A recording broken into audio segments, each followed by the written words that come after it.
Toutes les églises ne sont pas égales lorsqu'il s'agit d'attirer la présence manifeste du Saint-Esprit. La vérité choquante, c'est que la plupart des églises que nous voyons aujourd'hui fonctionnent sans la présence du Saint-Esprit et elles ne s'en rendent même pas compte. Bien que Dieu soit omniprésent, sa puissance tangible et miraculeuse choisit de se reposer plus fortement dans certains types d'environnements spirituels. Mais il existe des types précis d'églises auxquels le Saint-Esprit ne peut résister. Des églises qui deviennent des aimants pour la gloire et la puissance de Dieu. Le premier type d'église qui attire le Saint-Esprit est l'église qui prie. Je ne parle pas d'une église qui fait une simple prière d'ouverture ou une bénédiction rapide sur une offrande. Je parle d'une église où la prière est le moteur qui fait avancer toute la communauté. Il est pratiquement impossible que la pleine puissance de Dieu coule dans une église où la prière est absente. Peu importe la taille de l'église, une église qui ne prie pas est une église condamnée à mourir. Jésus a dit « Ma maison sera appelée une maison de prière ». Cela signifie que la caractéristique première d'une église se trouve dans sa vie de prière. Chaque église dans le domaine spirituel est vue comme une entité individuelle, même si elle compte de nombreux membres. Ainsi, lorsqu'une église ne prie pas, cela équivaut à un croyant qui ne prie jamais. Le Saint-Esprit n'est pas un mendiant. Il n'impose pas sa présence là où il n'est pas désiré ou accueilli. Comme tout invité distingué, il a des standards, des attentes et des exigences. Lorsque ces conditions sont remplies, sa présence transforme les rassemblements ordinaires en rencontres extraordinaires avec le divin. Mais lorsqu'elles sont ignorées, les églises ne deviennent rien de plus que des clubs sociaux décorés de religiosité.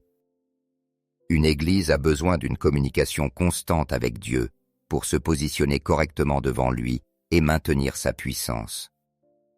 Le jour de la Pentecôte, ils étaient tous ensemble dans un même lieu. Ces croyants priaient d'un même cœur depuis 10 jours. Et lorsque leur unité et leur prière atteignirent leur point culminant, le Saint-Esprit descendit avec une telle puissance qu'on entendit comme le bruit d'un vent impétueux, et il apparut sous forme de langue de feu. La prière ne nous prépare pas seulement au Saint-Esprit, elle crée la pression spirituelle qui attire sa présence du ciel. Les églises qui attirent réellement le Saint-Esprit organisent des réunions de prière plus fréquentées que leurs événements sociaux. Elles comptent des intercesseurs qui savent véritablement lutter dans l'esprit jusqu'à obtenir la percée. Le pasteur ne fait pas que prier, il conduit la marche dans la recherche de la face de Dieu. Et lorsque les gens entrent dans ces églises, ils sentent que cette communauté a combattu avec le ciel. Le Saint-Esprit ne vient pas seulement là où il est invité. Il va là où il est désespérément nécessaire. Le deuxième type, l'église centrée sur la sainteté. Peu importe la taille, l'architecture ou la qualité musicale d'une église, le Saint-Esprit ne peut jamais habiter une église si la sainteté y est absente. Peu importe les discours, si les membres mènent une vie de compromis et de péché, le Saint-Esprit trouve difficile de s'exprimer dans cette église. Le moyen le plus rapide pour Satan de détruire une église n'est pas de l'attaquer de l'extérieur, mais de pousser ses membres à compromettre leur foi. Une fois le compromis installé, la gloire de Dieu commence à se retirer. Jésus a averti l'église de Sardes, Apocalypse 3:1. Tu passes pour être vivant, mais tu es mort. Une église peut sembler vivante, mais être morte spirituellement. Jésus revient pour une église sans tache ni ride. Lorsqu'une église embrasse la sainteté, elle devient un sanctuaire où le Saint-Esprit agit sans entrave.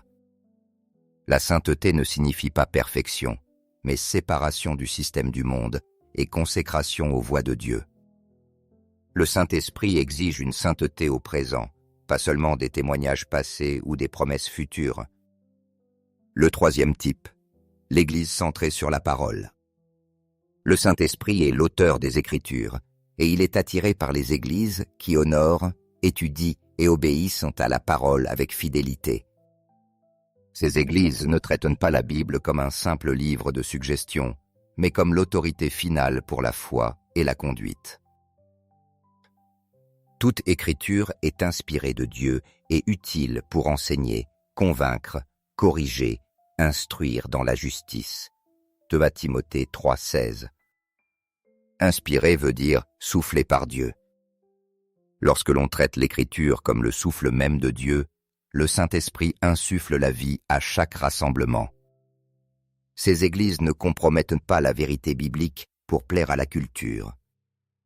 Elles se nourrissent de la parole comme des affamés se nourrissent de pain. Et le Saint-Esprit honore ces églises en les transformant puissamment. Le 4e type, l'Église unie. Voici qu'il est agréable pour des frères de demeurer ensemble dans l'unité. Psaume 133:1. Là, le Seigneur répand sa bénédiction. L'unité ne fait pas que se sentir bien, elle attire directement la bénédiction de Dieu. Lorsque les croyants sont véritablement unis dans le cœur et la vision, leur puissance spirituelle collective se multiplie. Ces églises savent différer sans se diviser, servir ensemble sans rivalité et se soumettre sans perdre leur identité. Le 5e type, l'église d'adoration authentique. La véritable adoration va bien au-delà de la musique.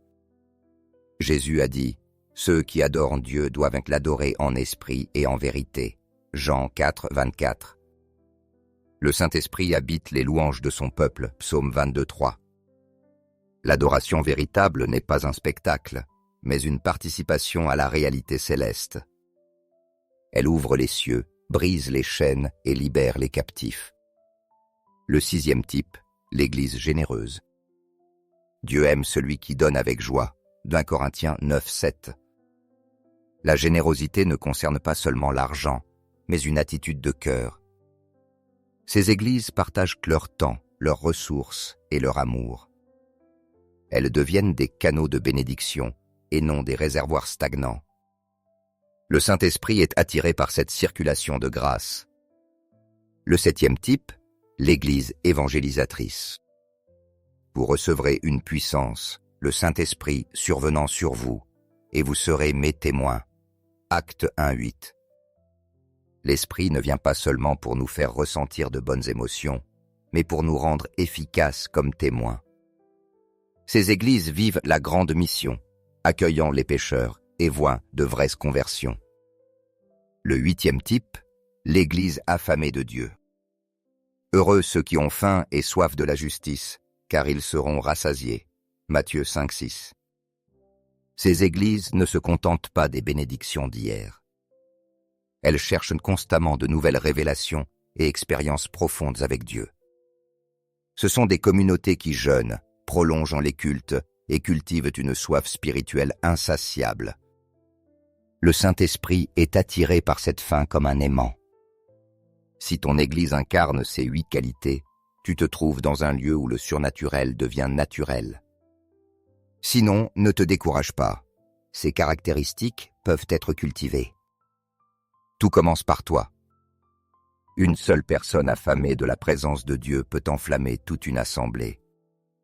Le Saint-Esprit n'a pas changé depuis le livre des Actes. La question n'est pas de savoir s'il veut agir puissamment aujourd'hui, mais de savoir si nous créons les conditions nécessaires à sa venue.